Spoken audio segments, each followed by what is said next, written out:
Bien, estamos aquí en el Jardín Botánico y Zoológico de Asunción para hablar de nuestras objeciones a la obra del viaducto. Lo que a mí me corresponde es decir que el modelo de progreso que estamos consagrando con esta obra es totalmente contrario a todo lo que se viene dando en el mundo entero en cuanto a intervenciones urbanas. No nos olvidemos que ya desde 1992 se anunciaba que a partir del siglo XXI gran parte de la población mundial iba a vivir en recintos urbanos y que para eso teníamos que adecuar las ciudades a las necesidades humanas, no a las necesidades de los automóviles. Sin embargo, nosotros, en contrario a lo que se viene postulando y en contrario incluso a las medidas que se van a postular en poco tiempo más en todo el mundo, nosotros seguimos actuando como si estuviéramos rodeados de bosques y esa ya no es la situación.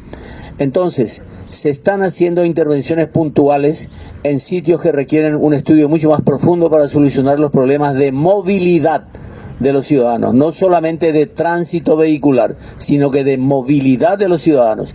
Los ciudadanos que no tienen automóviles siguen postergados porque no tenemos un sistema de transporte público masivo que haga posible la conexión de los distintos puntos de la ciudad.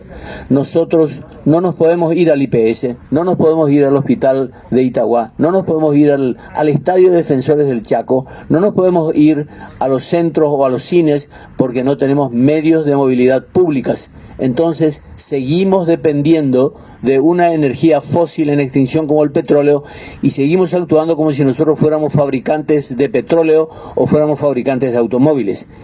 La situación es grave porque en este ambiente estamos prácticamente solos. El hecho de que nos reunamos aquí en el Jardín Botánico, pocas personas, y cada uno con motivos a veces bastante diferentes, y que estemos ausentes del apoyo de la opinión pública y de los medios, habla a las claras de cuán desorientados estamos. La primera plana de los medios de hoy, después de una serie de acontecimientos graves que han sucedido en todo el país, la primera plana es la fotografía del lanzamiento del Rally del Chaco. Imagínense lo que es importante para la prensa nacional, el Rally del Chaco, enfrentado a una serie de situaciones que todavía nos dejaron secuelas de los terribles momentos de la inundación y de las emergencias nacionales. Y ese es el tipo de acciones que todo gobierno progresista tiene que dejar de incurrir. Tenemos a un ministro de la Secretaría de Emergencia Nacional que se ufana de tener colchones, de tener terciadas, de tener chapas o de tener vacaí para los inundados, cuando que en realidad eso es casi un insulto, porque ya no es ni siquiera una Secretaría de Emergencia Nacional, sino que es sencillamente una agencia para la dádiva correspondiente que acostumbran los sectores partidarios de nuestra sociedad. Nosotros estamos en contra de esta obra no por salvar solamente árboles, no por salvar solamente al botánico de las sustracciones que ha tenido a lo largo de su historia. Estamos en contra de un modelo de progreso que tiene que terminar. Estamos en contra de la falta de seriedad y de la falta de visión de nuestros gobernantes, que no entienden que el mundo ya tiene una cuenta regresiva para el final y ya no estamos a mediados del siglo XX o a comienzos del siglo XX para que cualquier anuncio de una catástrofe nuclear parezca ciencia ficción. El fin del mundo va a ser lo que ya se anticipa con ensayos generales en todo el planeta. Grandes cataclismos naturales como consecuencia del calentamiento del calentamiento del mar, del agujero de ozono, del derretimiento de los glaciares y del aumento de los niveles del mar, que nos va a alcanzar más temprano de lo que la gente supone, porque Asunción está solamente a 43 metros sobre el nivel del mar como promedio. Por lo tanto, algo que inventó el señor Arquímedes 200 años antes de Cristo, es decir, el trasvasamiento de los líquidos, va a llegarnos el calentamiento y el aumento del nivel del mar más rápido de lo que suponemos. Y como dicen los expertos, lamentablemente va a alcanzar primero a la gente pobre, porque los ricos van a tener seguramente la posibilidad de sobrevivir un poco más tiempo, no todo el tiempo que ellos quieren. Gracias. Buenas tardes, compañero. Yo soy el ingeniero Páez. Estuvimos trabajando mucho en este tema. Lastimosamente estamos en una situación muy lamentable, penosa, y estamos repitiendo una costumbre a la cual el Ministerio de Obras Públicas parece que no va a cambiar. Las obras públicas polémicas, las construcciones monumentales que no se termina y no se termina nunca bien, con serie de deudas que al final se va escondiendo y se está mandando para adelante. La repetición del chasco del Metrobús se está produciendo a costilla del Botánico. El contrato 351, me parece que era 351, que es el contrato principal de esta obra. Primero, este contrato ya financieramente está ejecutado en un 86% de acuerdo a las informaciones de contrataciones públicas. El avance es aproximadamente 75% y ese 75% corresponde a todo el refurbado, todos los trabajos que están más hacia la costanera. Cuando se tocó el tema principal, que de hecho también ya estaba contratado, que era el famoso paso bajo nivel acá para solucionar el problema de los cruces acá en estas calles, de repente descubrieron ellos de que existían ciertos obstáculos, como las aductoras de la antigua Corposana, que es la actual SAP, y con esa justificación peregrina, vamos a decir, porque el Ministerio de Obras Públicas tenía que saber que existía eso cuando llamó a licitación, porque el Ministerio de Obras Públicas es la propietaria prácticamente del sistema de agua potable dentro del país, o sea, es la institución delegada. Y de hecho también ellos tienen un equipamiento de escaneo que les puede perfectamente servir para revisar todo el sector y de acuerdo a eso establecer la contratación para este tipo de obras. Pero lo que no se puede usar, eso puede dar justificación para cambiar de concepto prácticamente en la última etapa de una obra en ejecución. Entonces, verdaderamente lo que le ocurre a este contrato es lo siguiente: se ejecutó 75% aproximadamente, se ejecutó en la parte de facturación 86%, sobra el 14% de la parte financiera, que de hecho prácticamente no le alcanzaba ni para hacer el túnel, ni para ningún otro trabajo de terminación, porque estamos hablando de algo así de 7, 8 millones de dólares para una obra de este tipo, es muy ajustado.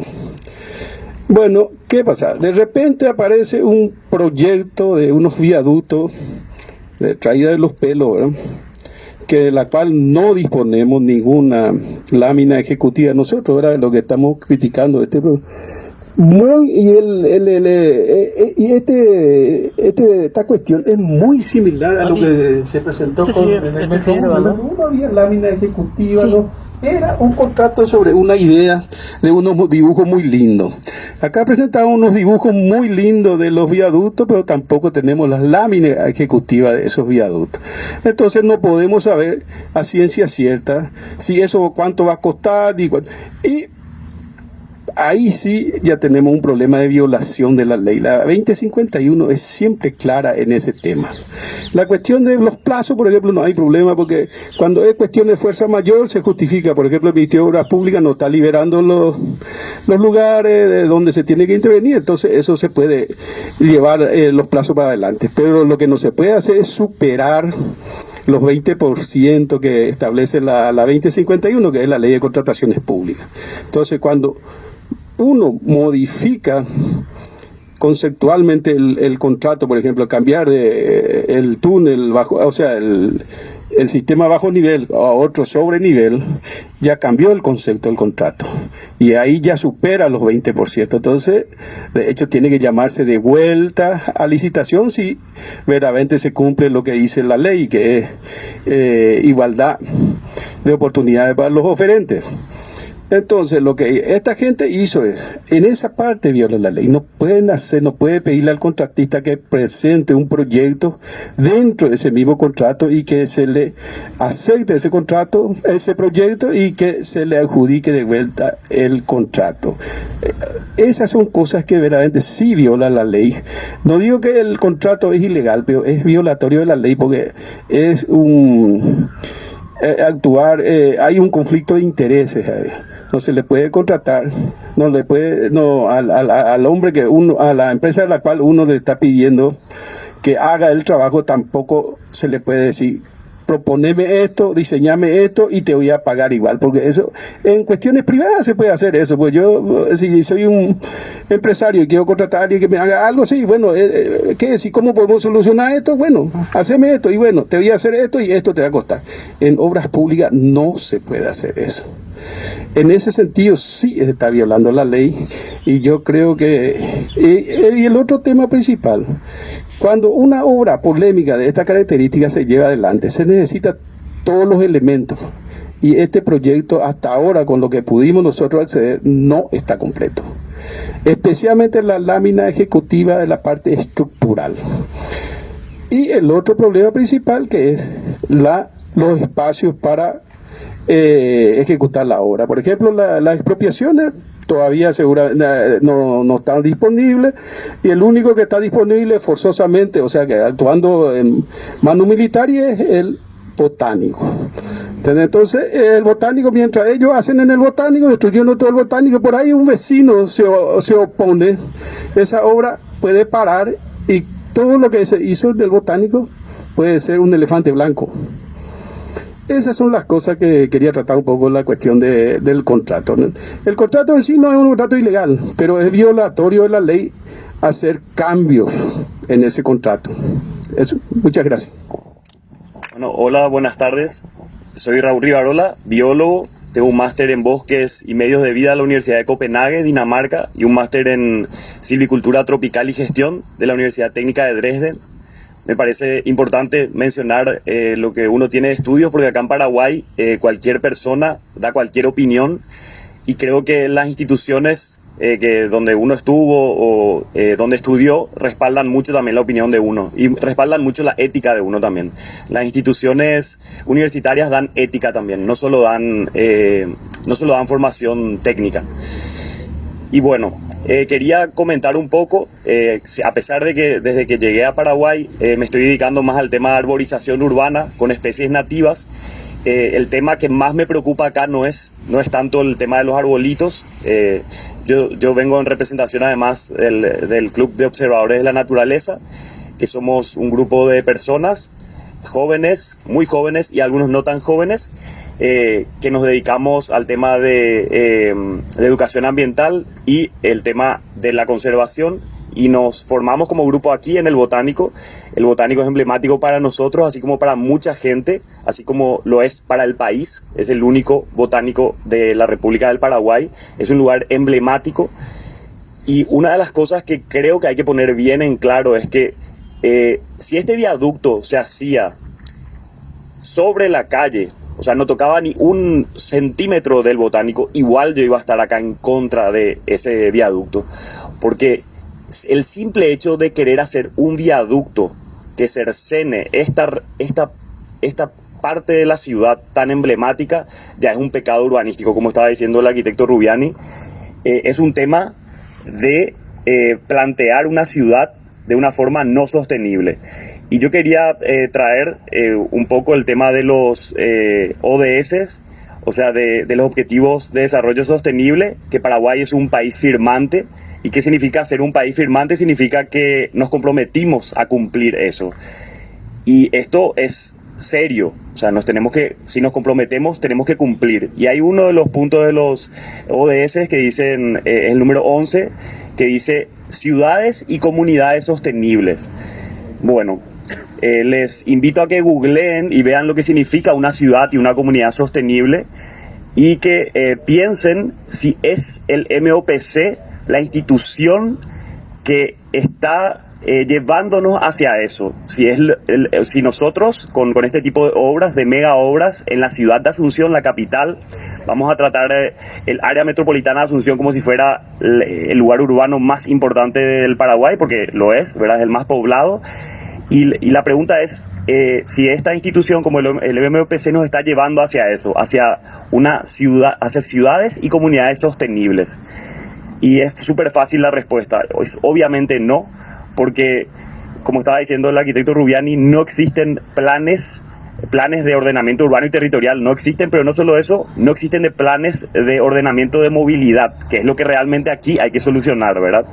De forma integral y no de forma separada. Existió el tema del Metrobús de forma separada, existió esto de forma separada, todo de forma separada y no integral como debería ser en una planificación urbana sostenible.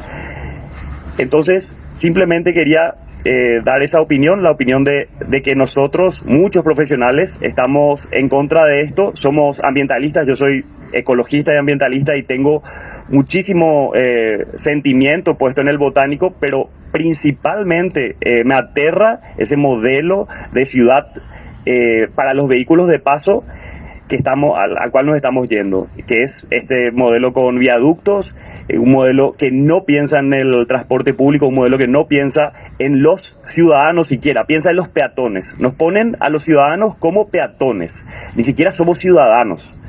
Entonces, el planteamiento es el siguiente. Como dijo Rubiani, la mayor parte de la población humana va a vivir en ciudades. Entonces, ¿cómo queremos vivir el día de mañana nosotros? Yo no tengo hijos, tengo sobrinos, pero mi pregunta va para la gente que tiene hijos. ¿Ustedes quieren que sus hijos vivan en ciudades con este modelo? Esa es la pregunta con la cual me gustaría dejarles. Pallarolas, soy de profesión ingeniero y me acerco a esta mesa por la preocupación también, como dijeron los que me antecedieron en la palabra, por el tipo de país que vamos a dejar a nuestras generaciones venideras. Y sobre todo porque los derechos humanos constituyen un pilar de la democracia. Y esta obra, a mi entender, está violando varios derechos humanos. Los derechos humanos fueron declarados oficialmente el 10 de diciembre de 1948 por la Organización de las Naciones Unidas, después que el mundo pasó por 2 terribles guerras mundiales. Pero esto viene de mucho tiempo antes, ya desde Ciro el Grande, cuando dispuso la liberación de los esclavos, ya años antes de Cristo, pasando por la Declaración de Independencia de los Estados Unidos y la Revolución Francesa. Allí se plantó las semillas para los derechos humanos. Pero vinieron personas como Napoleón que pisotearon esos derechos humanos o derechos naturales, como se llamaban en la época, hasta 1948. Nuestro país, recién después de caer la dictadura, reconoció la ley número 1/89 del 8 de agosto de 1989. Tuvimos que esperar que caiga la dictadura para reconocer la Convención Interamericana de Derechos Humanos. La violación de derechos humanos no queda aquí en el país.